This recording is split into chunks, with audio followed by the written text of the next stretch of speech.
the truth. What up, everybody? Welcome back Yo. to the Audio Theory podcast featuring your host, Superfly. I'm giving you one name this time, not seven monikers. Got my boy Danny A-Bar on the other end. What up, what up, what up? Thank you for tuning in to another episode of the Audio Theory. I appreciate all three of our listeners.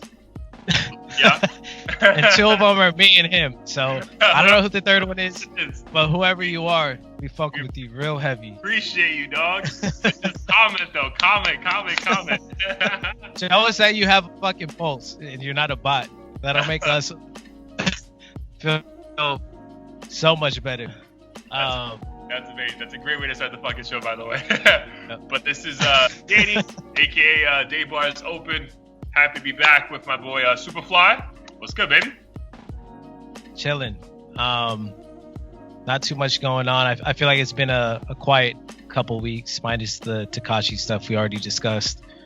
But I think, we just want to talk about hip hop in general, our love for it, our experience for it or with it, and what it means to us and what it means to the public, I guess, from an outsider looking in. So we decided to call this one By Us, For Us, because I feel like it's such a black culture in nature. It's black culture in nature, but a lot of people identify with it regardless of race, nationality, etc. So the episode's called By Us, For Them, right? Or sorry, yeah, By Us, For Them, not By Us, For Us. I was thinking of FUBU for a second.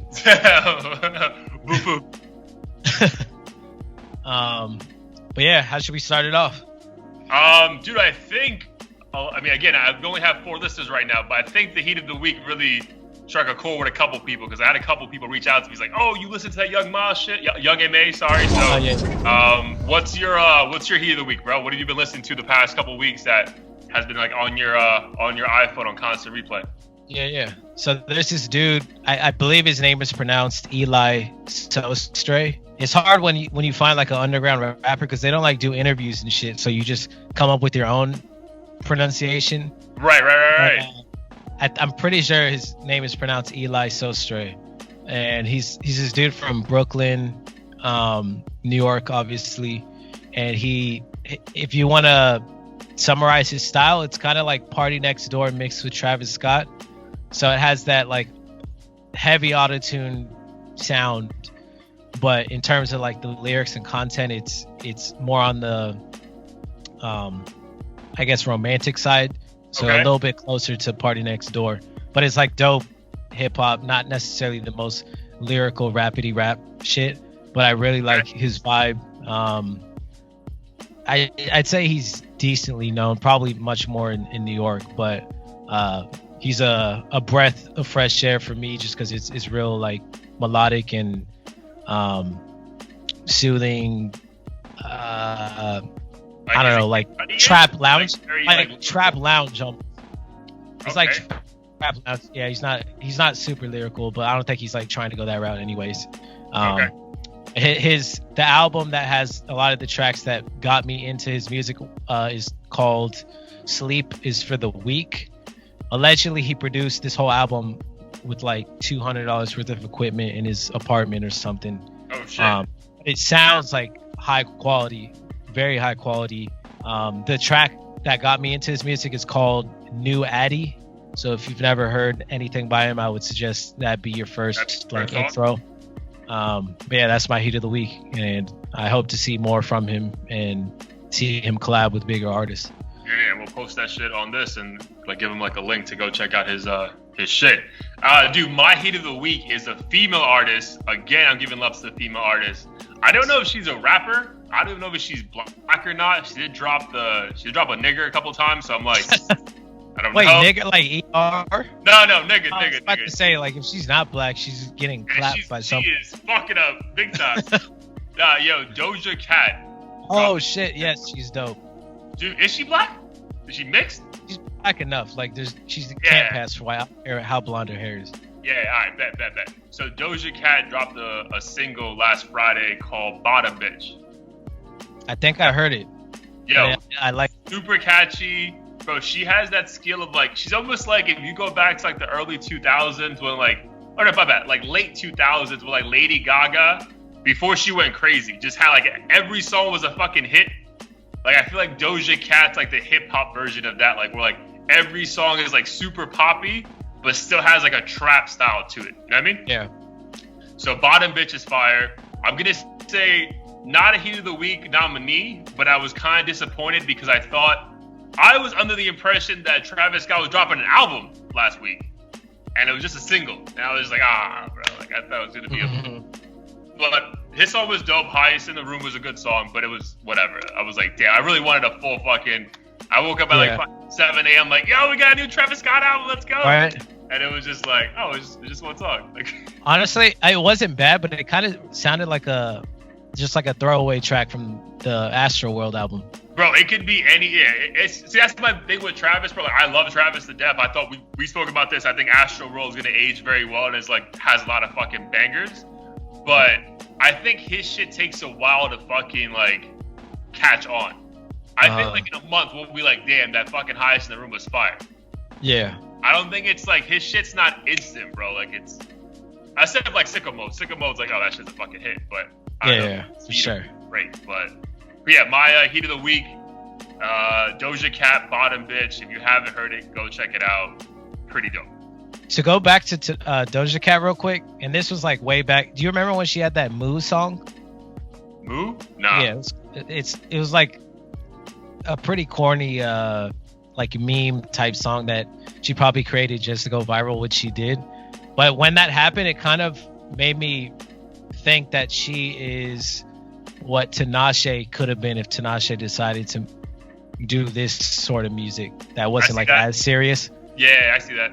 That like light skin, like I don't know, pretty popish girl that just randomly showed up in hip hop. Yeah, dude, whatever lane Doja Cat's in, it's working for her, bro. Because that shit's, I'm telling you, like, only the 3 or 4 songs I've heard of her. I don't think she has an album yet. I could be wrong, but the 3 to 4 songs I've heard of her thus far, like all like catchy as fuck. Like, yeah, like no like massive lyrical content. I'm like, holy shit, how'd she make that rhyme together? But just like, bro, driving around, like I have my windows down, like that's my body, bitch. So yeah, that's my Heat of the Week. All right, bro. So we were discussing topics, like you said. It's been a relatively quiet week in like just the culture in general. But then we were bouncing around the idea how like when we talk about culture, it's almost like hip hop is like the thermometer of what like the entire culture is based on, right? Like I feel like hip hop is pop culture in 2019, which is kind of crazy though, man. Because if you think about like the early to mid 2000s, bro, everyone was saying like hip hop is dead. Like Nas legit dropped an album entitled "Hip Hop Is Dead" because everyone thought this shit was going. You know what I mean? Like Jay-Z retired for the 15th time. Yeah. It was like, who the fuck is gonna take over? It was a bunch of fucking. Like I feel like back in like the mid 2000s was the weird stage for hip hop because it was just like a bunch of like, let me have the most aggressive rapper with an R&B hook and just keep putting that shit out.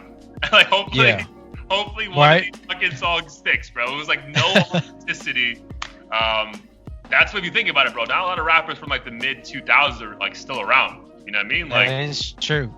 Like no one's really like, you know what I mean? Not to pick on Nelly again, but like no one's listening to fucking Nelly albums or Ja Rule or nothing like that. Even 50 Cent, bro. No one's listening to 50 Cent like that anymore. Like like 50's popular for other shit. I wonder, good for him, but I mean, do you think those people? Because I always think to myself, like, I mean, I obviously did rap at one point, but I thought to myself, at one point, once I reach a certain level of success, I would transition to like owning a fucking restaurant or clothing line or something. I don't know what Nelly and them do nowadays, but bro, I'm curious do you think they stop because they're not hot?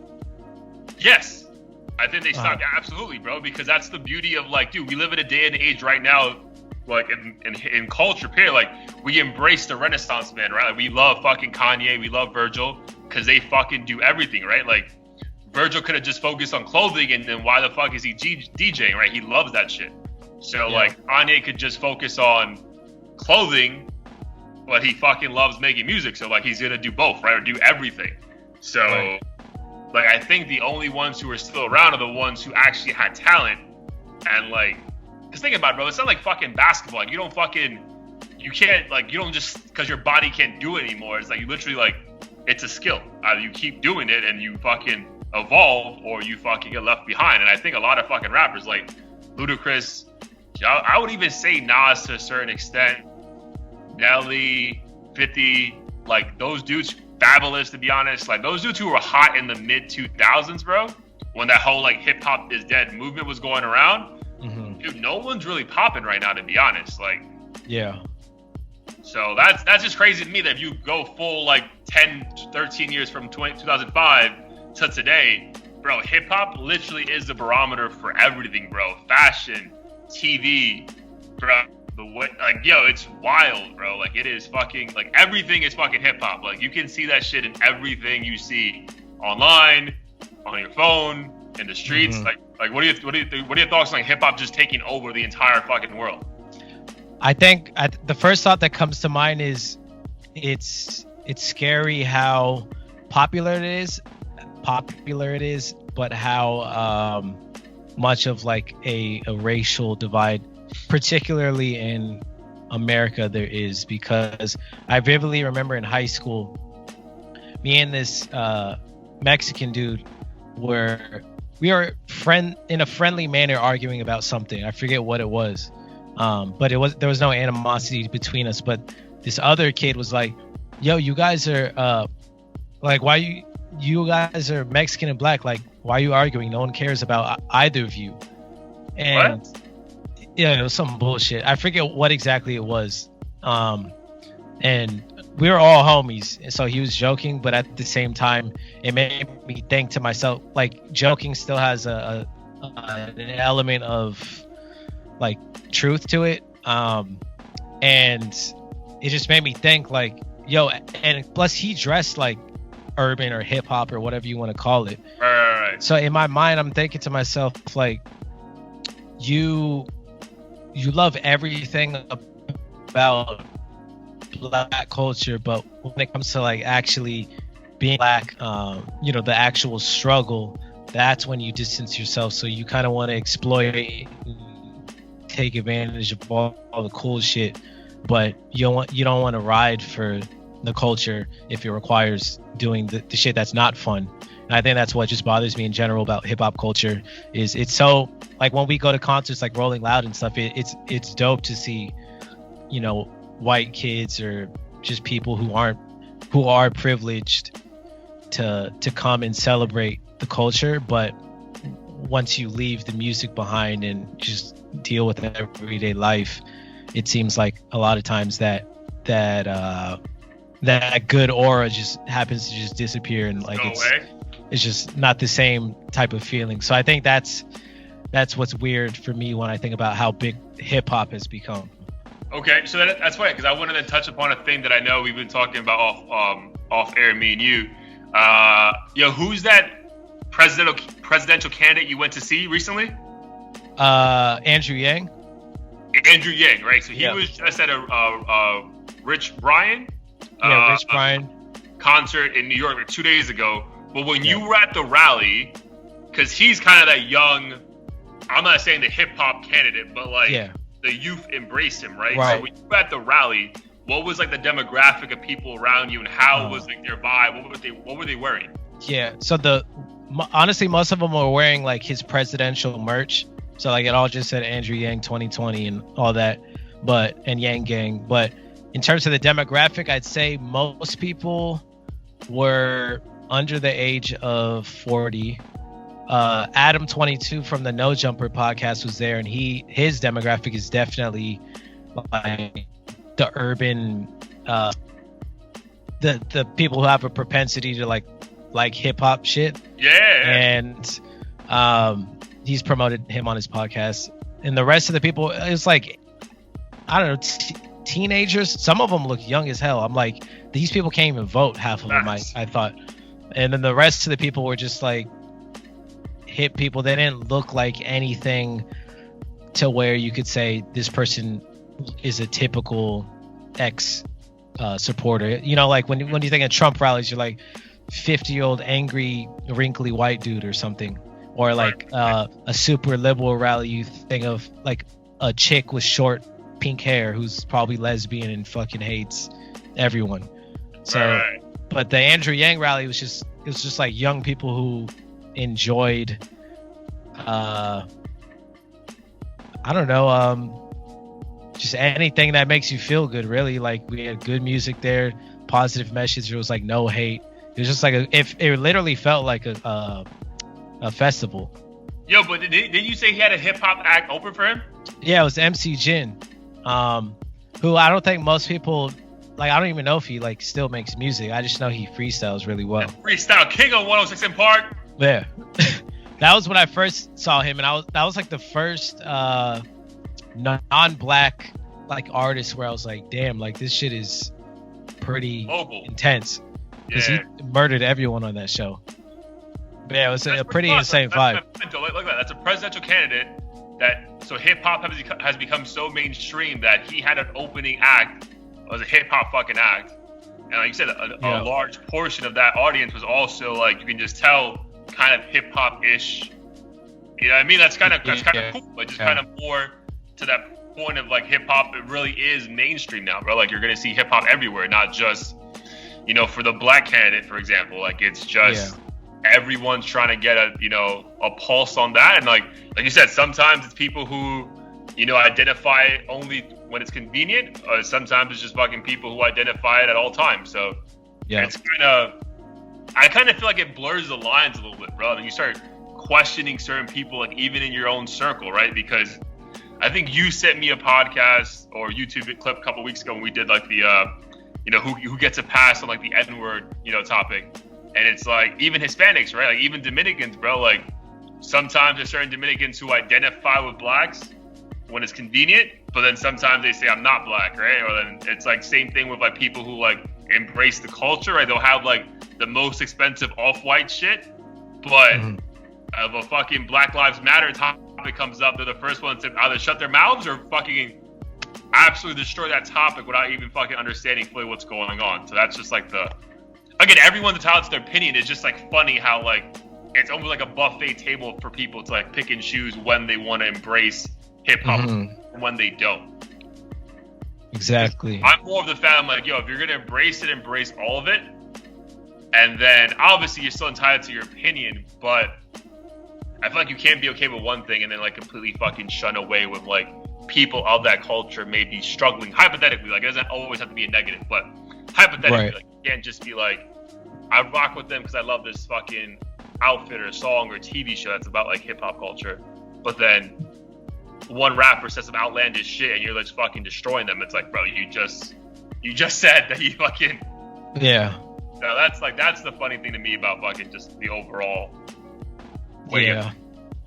And I even remember when I went to my friend's birthday party several years ago, and I hadn't seen his mom. So I grew up with this guy in since middle school, and his mom was like, "Oh, hey, like, so nice to see you. Like, I heard you rap now." And I've always I know rap, I think more so than positive has a negative like connotation to it. So I'm always like hesitant to say I'm a rapper without getting a chance to explain like how I got into it or what my tone is or anything like that. Sure. The first thing she said was, "Oh, like, I heard you're a rapper." That's awesome. She's like, "I don't really like rap. It's like, it's too negative for me, but like, I hope it works out," sort of thing. And I mean, I'm in a bar, like, I don't have time to explain, you know, who the good rappers are, like the fact that it's not all bad and any of that. So I kind of just chuckled and was like, yeah, I understand. But I think it does that rap has gotten such a bad rap over the years, and I just wish it wasn't that way, because I feel like for most genres, you let the music itself be the determining factor of like if it's trash or not. But like when it comes to rap, a lot of people will just disregard it immediately just because of the genre. Like, oh, dude, you're gonna have about, oh my god, another somebody else. It's like, bro, if I was playing fucking like folksy pop, you wouldn't fucking do that. You wouldn't fucking do exactly, right? But yo, so speaking about that, then, so like we discussed like how some people embrace certain things about it. Do you think, like you just said, like what if like a guy says, say, I'm dropping a mixtape, like people have like a negative connotation of that? Do you think hip hop now, or even in the past, but even now, is pushing certain stereotypes even further that are kind of even setting back the culture? Like even though our culture has taken over, we can't really take a step because we're still pushing certain stereotypes that kind of hold us back? I mean, I think so. I mean, granted, there's positive artists and terrible ones, or terrible in terms of the content to most people. So like Lupe, Fiasco, and Chief Keef are both Chicago artists, obviously, but their content is like worlds apart. Dude, and two extremes. Yeah, and like for me, I listen to both, but like I have different moods for each. Lupe is more of the like I'm riding in my car, like studying or doing whatever, whereas Chief Keef's like I'm drinking with a few friends, or I'm just riding around and I want to test out my speakers or something. So it just really depends. But I feel like most people who didn't grow up with hip hop can't decipher the difference. So like when you listen to a Chief Keef, if you don't listen to hip hop regularly, the immediate thing I imagine that comes to mind is like, this is black youth, the black youth, or just youth in general's role model. And it's hard not to understand how that could be so clear to someone who doesn't listen to hip hop regularly, because if your lyrics are literally talking about killing someone or selling drugs and shit like that, your automatic reaction is going to be like, yo, this is all black people do. And the unfortunate thing is a lot of cultures, like in America, I think it's a little different because a lot of people more so than other countries interact with black people, but like some random dude from Russia who might have never interacted with a single black person in his life might see a Chief Keef video, fucking come to the US and see my brother with dreads and think he's gonna pull out like a Uzi and like just fucking turn him to Swiss cheese because he looked at him wrong. So that's my only issue, is like I think it does, to answer your question, reinforce stereotypes. It shouldn't, but a lot of people who don't interact with black people only see this representation of us when it's only a very small portion of what black culture should be and is. So then do you think, so then to like play devil's advocate, so is that stereotype being pushed by the people creating the content or the people taking it in? Like whose fault is that? I'd say probably more so the people taking it in. Okay. Just because, like Chief Keef, this is all he knows. So like, we're not gonna expect him to rap about fucking astronomy and going to school and shit because he never had that experience. And as an artist, like of course you're entitled to do whatever makes you happy or like how you want to express yourself. And I think it's really like the labels and fans who are to blame because they're making the money for these people to make this seem like the viable route. Because even for me, when I was rapping, or when I first started, like I didn't rap about killing people and shit, but my first thought was like, oh, I have to rap about bitches and drinking and shit that people are gonna want to hear. So I changed my content, even though that's not what I think about or do all the time. It was like, okay, this is what people want to hear, so fuck it, that's what I'm gonna choose to rap about. So I think the fans and the labels that push this trash are probably more to blame. Yeah, I agree with that. I mean, that's why I feel like we both respect those artists who like kind of like true themselves. Cause I remember like listening to like a Mac Miller interview on the Breakfast Club back in the day, and he was like kind of like the joke we made at the beginning of the episode, like, yo, we'd probably like right now 4 people fucking listening to this shit. Like he's like, bro, I don't know who fucking buys my albums. Like I'm just gonna put this shit out, and they like it, they like it. They don't. Like it is what it is. Yeah. So I kind of respect those artists more because this shit inevitably ends up being fucking super good because they're fucking going off like what's in their mind as opposed to what's being told to, hey, make this pop record, or hey, make this drug record. So I agree. I feel like it's like those stereotypes are being more pushed by society and those fucking the label fucking A&Rs who like, yo, we have $1 million, we're gonna give it to you, but you need to make this into $4 million, and we need to fucking do this, and this, and then once that's done, all right, you're done, you're gone, like go fuck off. Yep.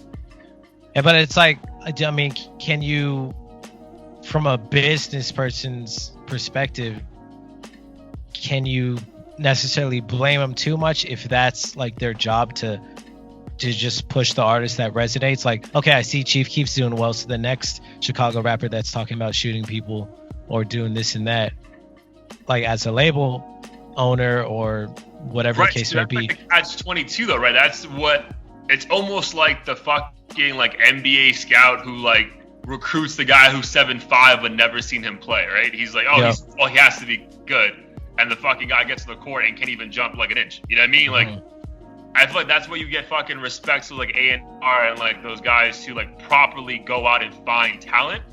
And maybe it's not the shit that's hot right now, but you know the fucking talent is there and it's gonna fucking be, you know, it's gonna last forever, right? So that's why there's fucking different labels, right? There's fucking Rock Nation, there's fucking, you know, Cash Money, like there's, everyone has their fucking lane, and you can tell labels apart who are just putting out the same fucking Little Uzi Vert machine of like, all right, go do drugs, go talk about that.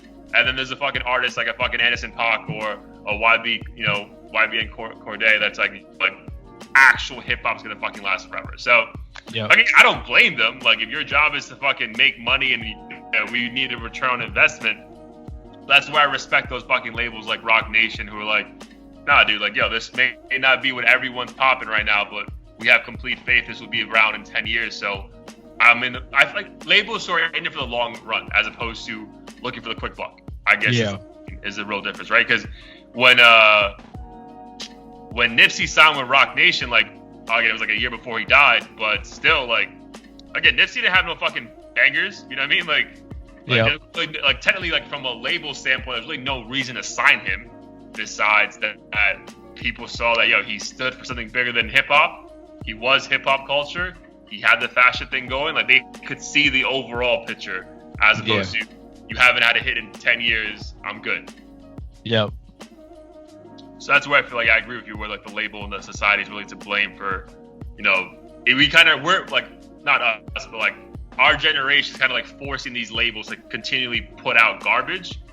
I mean, not to say everyone's garbage, but you know what I mean? Like, just like the guys who you know aren't talented, but they're putting it out because a fucking SoundCloud rapper can drop a song that has 10 lyrics, 7 are about fucking drinking lean, and this shit does 1 billion streams. Yeah. It's like, let's find 5 more of these. Right.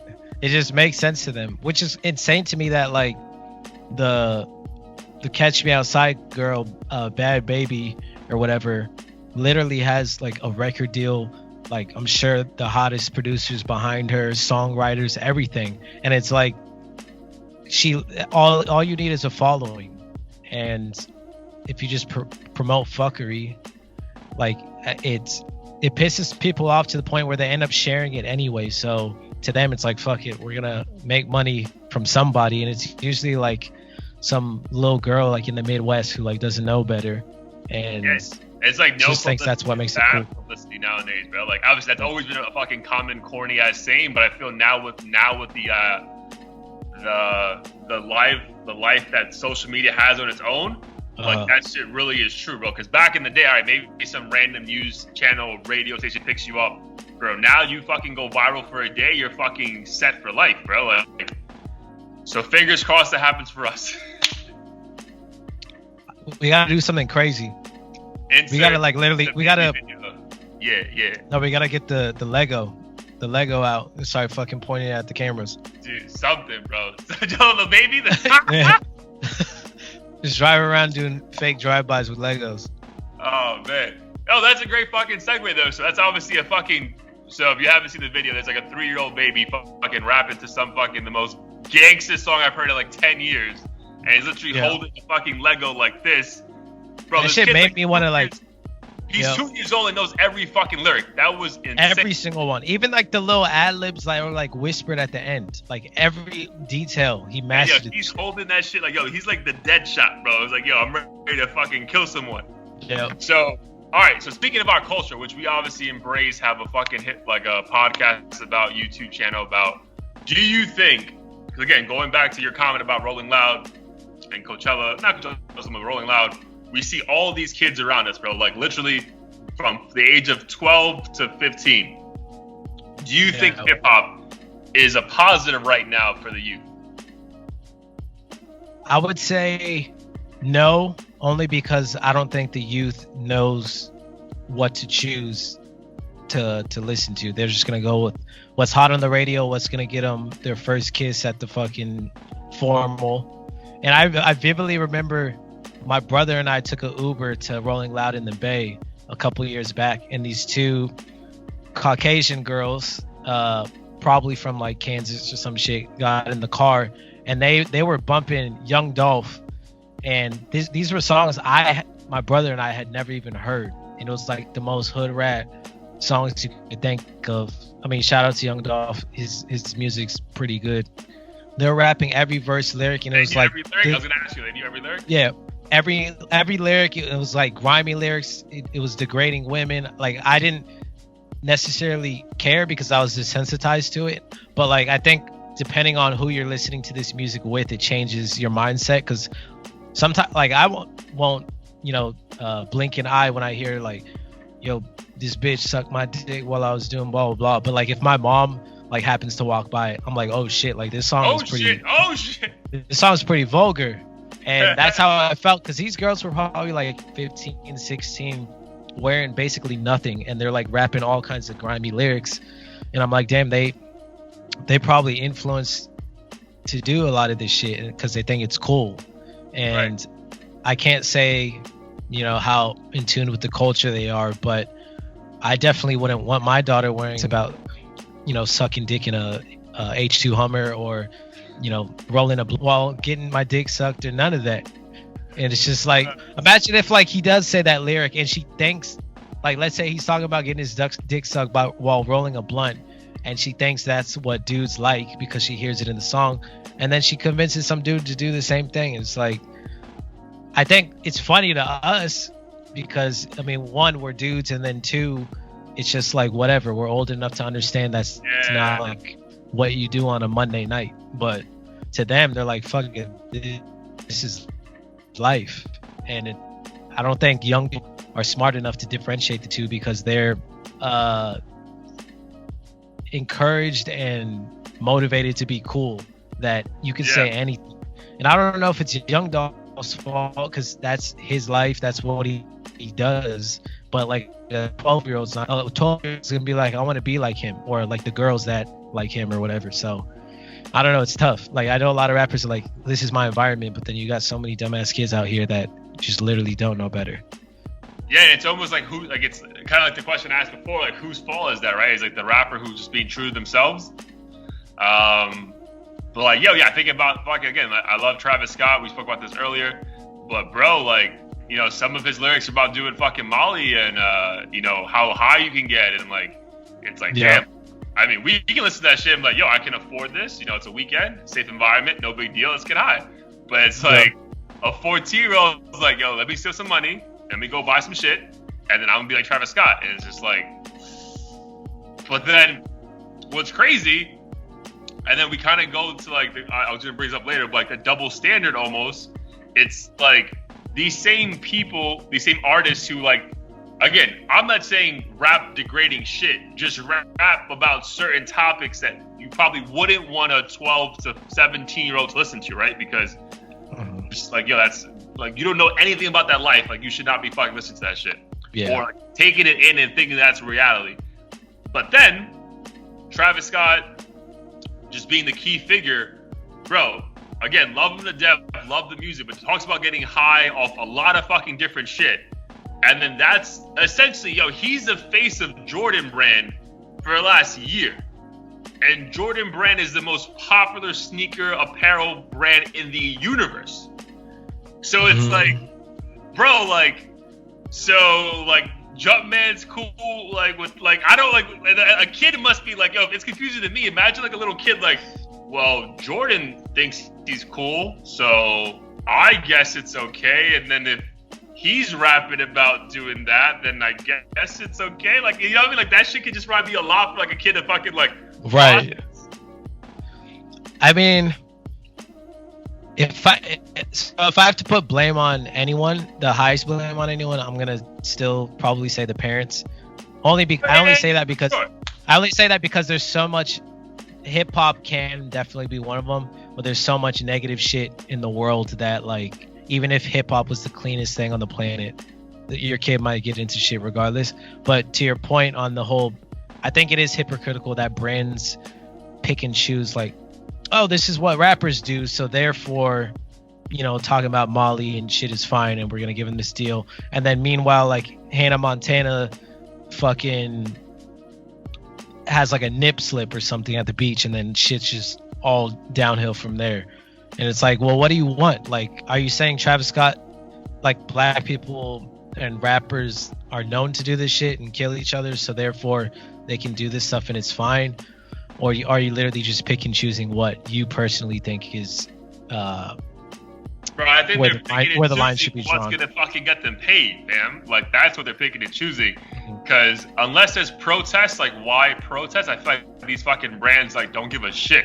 So I think I mentioned to you yesterday when we were talking about this topic, like, I think it was on Yo Gotti had a remix of You Don't Even Know, that song. Like, you know what I mean? Like, we had like Wiz and Rick Ross. And yo, Rick Ross just signed like a fucking 7-figure deal with Reebok. So my man got paid, bro.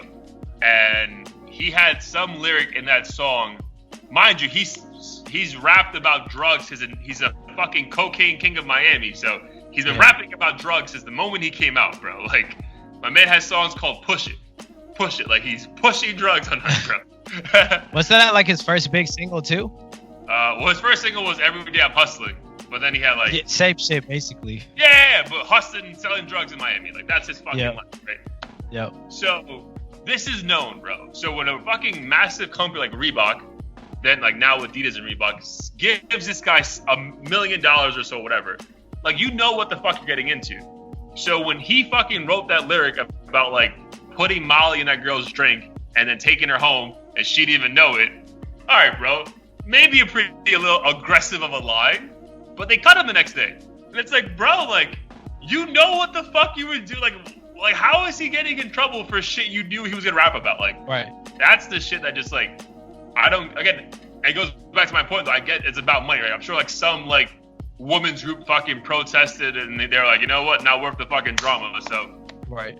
I really think that's the line, though, with, like, hip-hop acts, bro. It's like, we'll sign you to massive endorsement deals. You can keep doing you. But once you gets controversial, we're like, yep, we're done.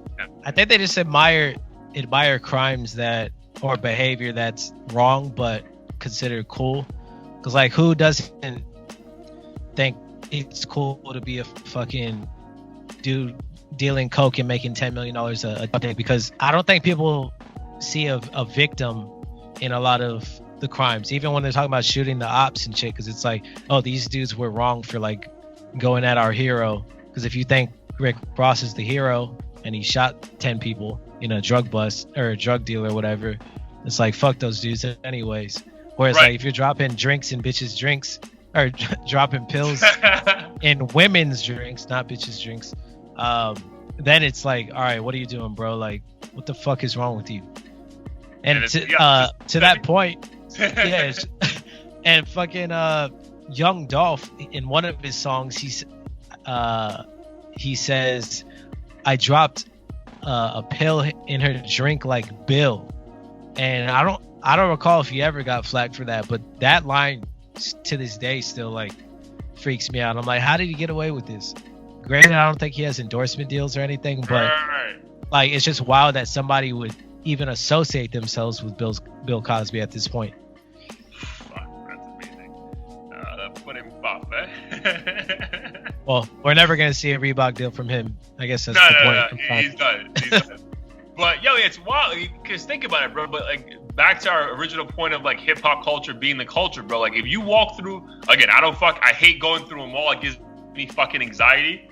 But if you walk through a mall, all those major stores is fucking either street fashion, And if it's not street fashion, it's a hip hop artist pushing the product, right?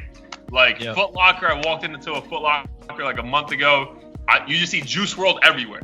And then Calvin Klein, I see ASAP Gang everywhere. And dude, Travis Scott, Yves Saint Laurent everywhere. I'm just like, bro, like, is this the fucking BET Awards? Like, what the fuck is going on, bro? And this is like did you say it was in a specific store location or just like in different? Bro, the entire mall, bro. Like the entire mall, different levels of the mall. It was just hip hop, hip hop, hip hop, hip hop, hip hop. Which is what's amazing. The sad thing? They can't afford it, and it's usually people who can't afford it buying all this shit. Oh yeah, no.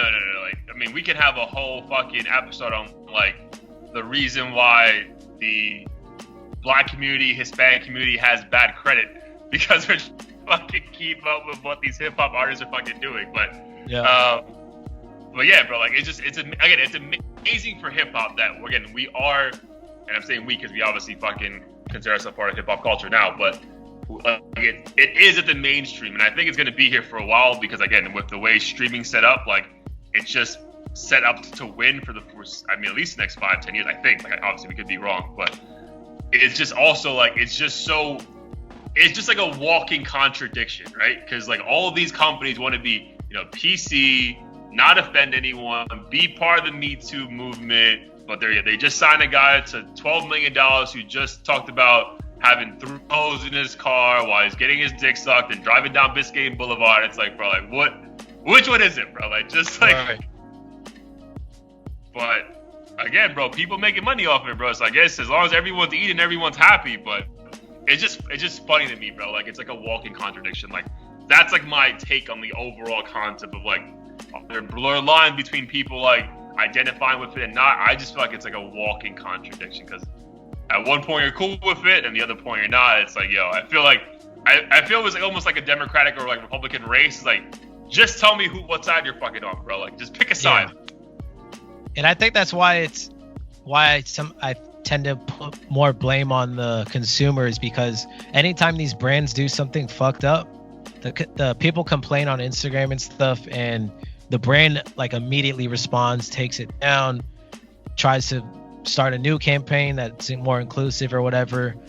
But people act like they don't have the power to change things, and when it comes to like a lot of this music, people are just like whatever. It's cool in the moment, so I'm not gonna complain. But I feel like with hip hop, there's a lot of hypocrisy all around. Like regardless of if you're the label, the consumer, the artist, there's just so much shit to keep track of that like it's almost tiring to the point where I don't even know what side to take. I'm just like, you know what? I'm gonna listen to what I want. I'm not gonna do any of the negative shit that they're promoting.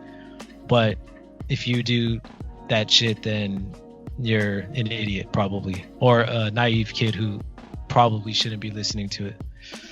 Dude, but I feel like since we are like bad mouthing, like not bad mouthing, but like giving flack to people who consume it. I think we should give a shout out to also the brands who kind of like stick by these artists even when the shit goes south. You know what I mean? Like, oh, for sure. Because I feel like Nike. Shout out to Nike, rocking checks up right now. Oh, I love Nike. Nike's the one brand where I'm like, I hope nothing bad happens because I'm gonna be pissed to not be able to rock anything because I buy this shit all the time. Bro, but I think like they're the one brand that like sticks by their fucking people till the end, bro. Like you really need a fuck up. Like I think kill someone, bro. You kill someone, then they're like, all right, we're done with you. But anything in between. Well, if your logo or your models just do it, they're saying do everything basically. Bro, just do anything but kill someone because I'm thinking of Cat Williams' comedy special about like the South African racer with the metal legs, little tink tink, the one that like. So he was a Nike fucking athlete until he fucking killed his wife, and they were like, "Oh, you didn't hear about this shit?" No, but that's I totally agree with that decision. He claimed that someone was like trying to break into their house, so he shot at a door, which his wife was on the other side of the door, and killed her. So they dropped his ass. So little Tink Tink got dropped. But bro, Kaepernick, they ride with him no matter what. And the entire world was losing their fucking minds over that commercial, but they ride with Kaepernick. Kobe Bryant got accused of raping someone. They're like, nah, Kobe, we got you. Tiger Woods got dropped from every fucking endorsement deal, but Nike was like, nah, nigga, you're out. You're good, bro. We got you, bro.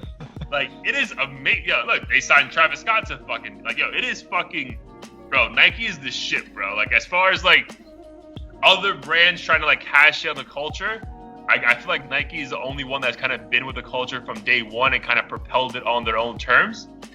So, like, I fuck with Nike hard because, like, yo, you literally have to kill someone. Besides that, you can do whatever the fuck you want.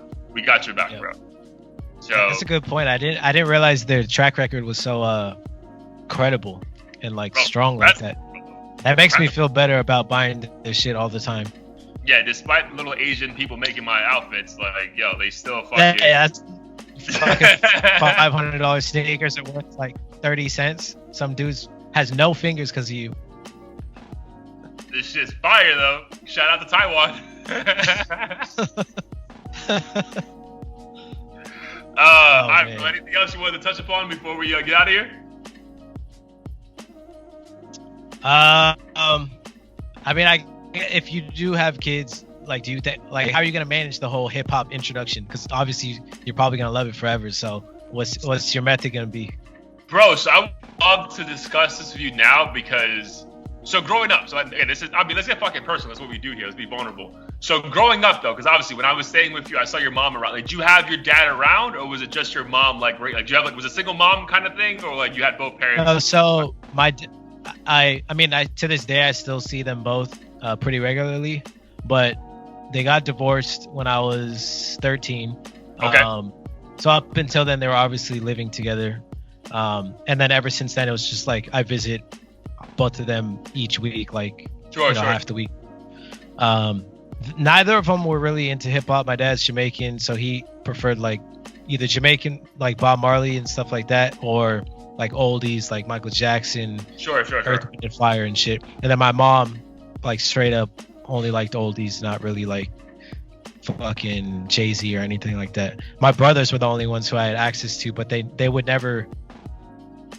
My parents would never buy me albums or let me, like, I don't even think the internet was really a thing until I was like damn near old enough. So I just literally didn't have access to it other than the 20 minutes every now and then in the car.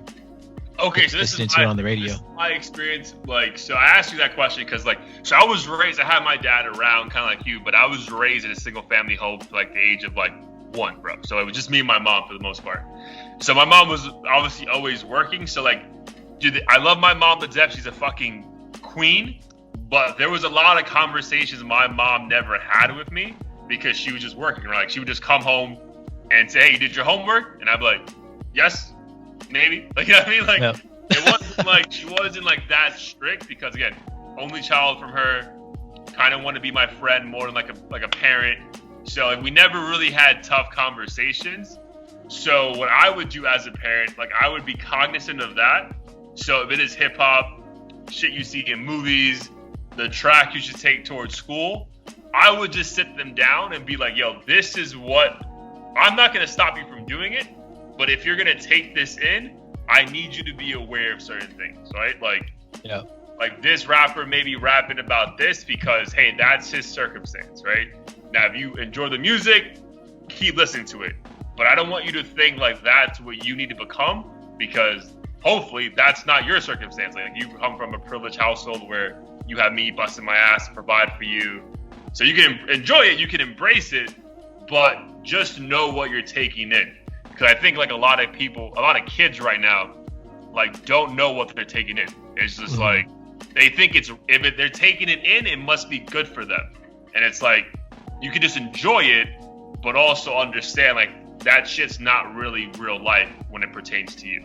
Yeah. That's kind of how I feel. I feel like honesty and communication is best. So not sheltering your kids completely from anything. But like, when you realize they're doing certain things, you need to just be a teacher and tell them, why it's wrong or what the good aspects of XYZ are, because they're gonna find it and get it from somebody, whether they choose to or not. It was cute. We were growing up and like they could put parental controls on shit.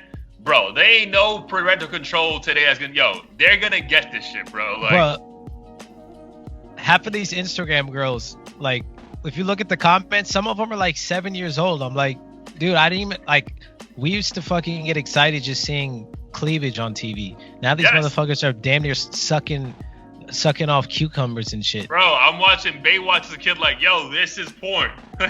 Yeah. Literally.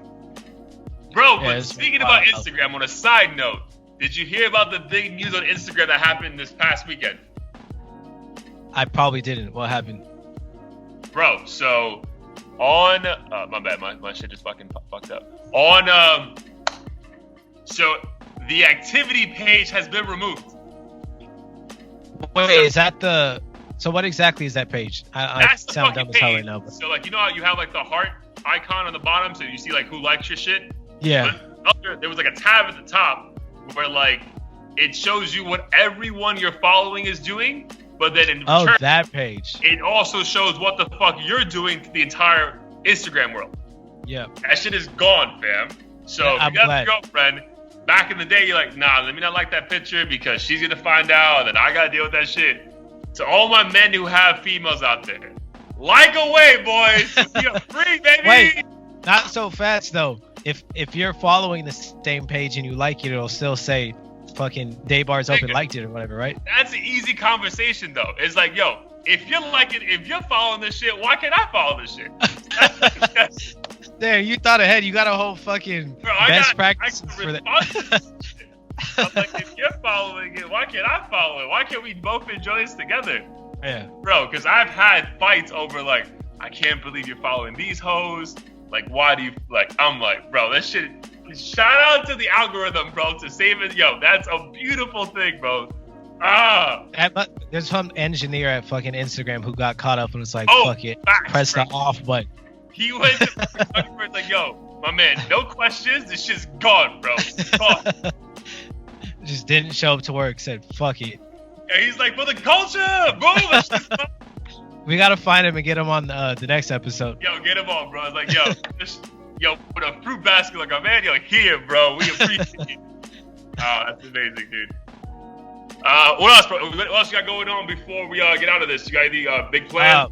So I know we've been talking about concerts and content and all that this week, and I'm seeing the Chris Brown concert with Tory Lanez, Ty Dolla $ign, and Joyner Lucas, and probably some other random people. So it's gonna be crazy. I'll try to get some footage and obviously talk about it. Staples Center. Oh shit! All right, that's a dope venue. Oh, that's amazing. And then, who are you going with? Just me, my girl, and two of my brothers for his birthday, kind of. Oh, that's should sick, be a dope experience. But it's the Chris Brown tour, though, right? Yeah, the Indigo tour for his, okay, his new album.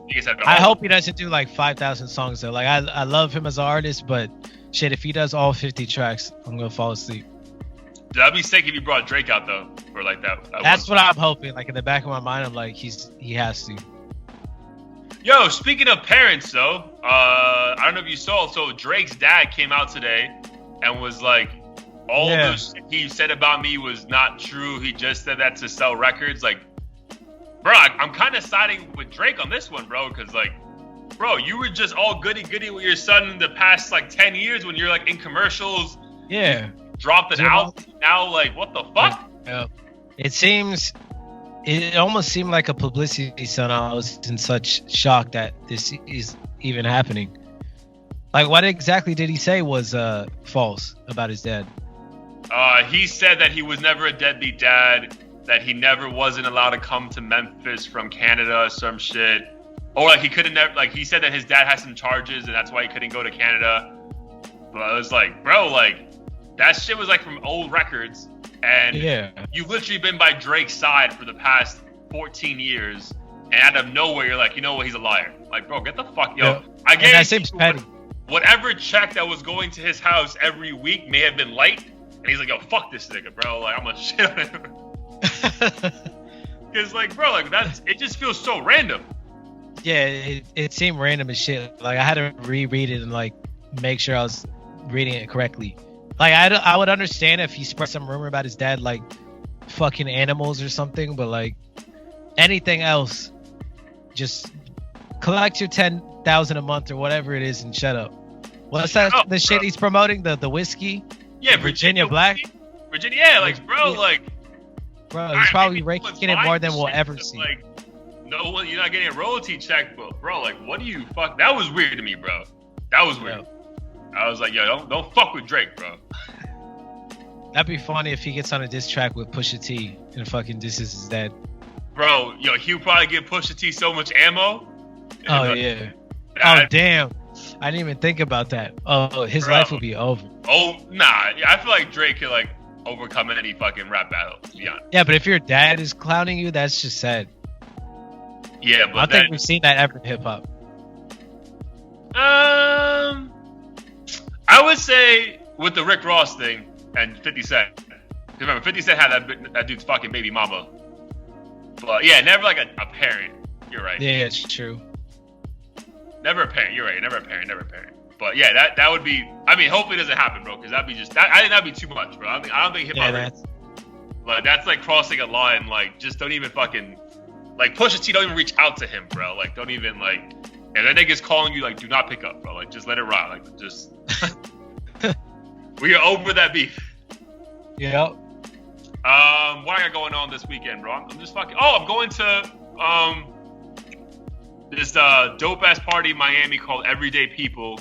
It's you ever heard of the chef Bro Blay, the black chef that like was on Bravo and like cooks for like a bunch of like famous people? I don't, but I probably would if I saw a picture. Yeah, like, he had like a show that was like kind of famous, but either way, he has like his side hustle. Speaking of people who can do multiple things and still make it happen, his side hustle is like he has like a group of DJs and it's called like Everyday People, like super like to their African roots in the sense like they go and do shows in like South Africa, Kenya, Johannesburg, like they're out like Nairobi like all the time, but they're gonna have a set they do in Miami on Saturday. DJ MoMA, he's actually the official Dreamville DJ, so he's gonna like close the set. But yeah, just be like a bunch of really cool local Miami and New York and African DJs. So I'm gonna do that. So maybe content for the podcast. I mean, Miami's dope, as I mentioned, like on our first episode. It's gonna be a very eclectic fucking audience. A bunch of Hispanics, a bunch of white people, because that part of Miami now in Wynwood is being gentrified as fuck. So it looked like it when I visited. Yeah, bro. Like the funny thing about the area, bro, like literally, if you just start walking like south, bro, you are the most dangerous fucking area in all of Florida, bro. But then 2 blocks up, it's the most expensive drink you're ever gonna fucking buy in your life. Like that's the fucking extreme. Yeah. But yeah, everyday gentrification is so weird. It's a borderline. It's like being in a safari, bro. Like how these rich ass people will pay like 40 grand to fucking sit next to lions and shit. Like that's what it is like to me, bro. But it's also so wild. So I know you haven't watched Top Boy yet, but when you watch that, bro, it's gonna be like it talks about gentrification a lot because like if you think about it, man, like dude, like. These like massive like real estate developers are like coming into the hood, paying these people to get the fuck out. And these people, again, they obviously want the quick bucks. I'm not blaming them because their circumstances, like they just need the money, right? Yeah. But like the smart ones are like, bro, I'm not leaving. You know what I mean? Because like, with that money, every neighborhood is now being gentrified. Bro, you're gonna have to move states away to find somewhere to live.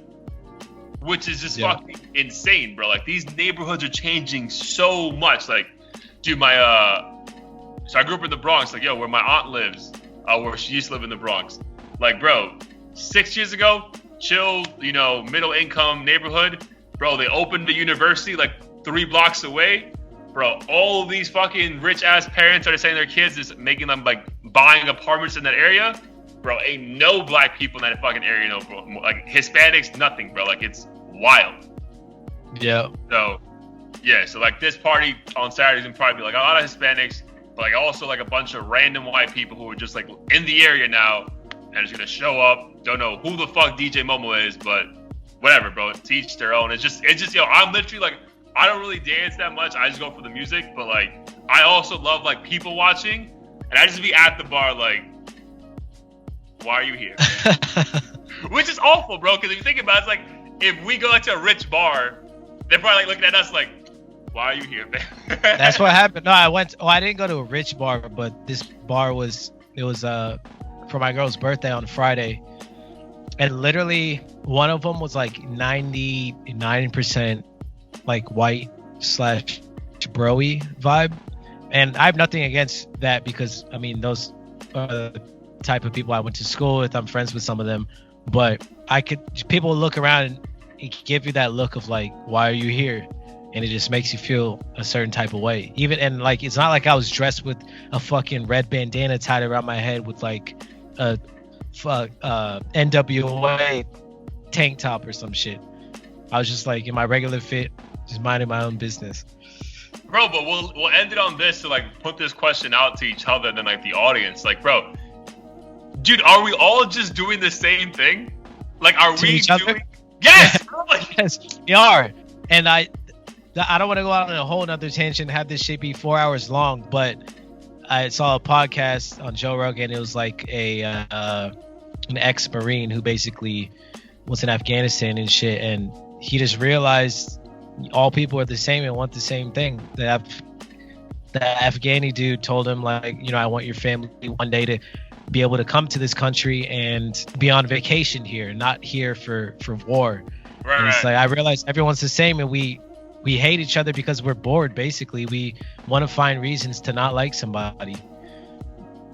Bro, but yeah, I was just thinking that, bro, because like that's a great thing. Like I don't think it, like, we don't naturally think about it when we're like, dude, in West Hollywood, right? When we hooked up that in April and May, whatever, and I was out there, like, yo, that's a pretty expensive area, right? So we're not thinking about like two non-white males in an area because we're just like, yo, we're out, we're gonna have a good time. But like, yo, there's a very good chance that people at that bar were like, yo, who the fuck are these dudes and why are they here right now, right?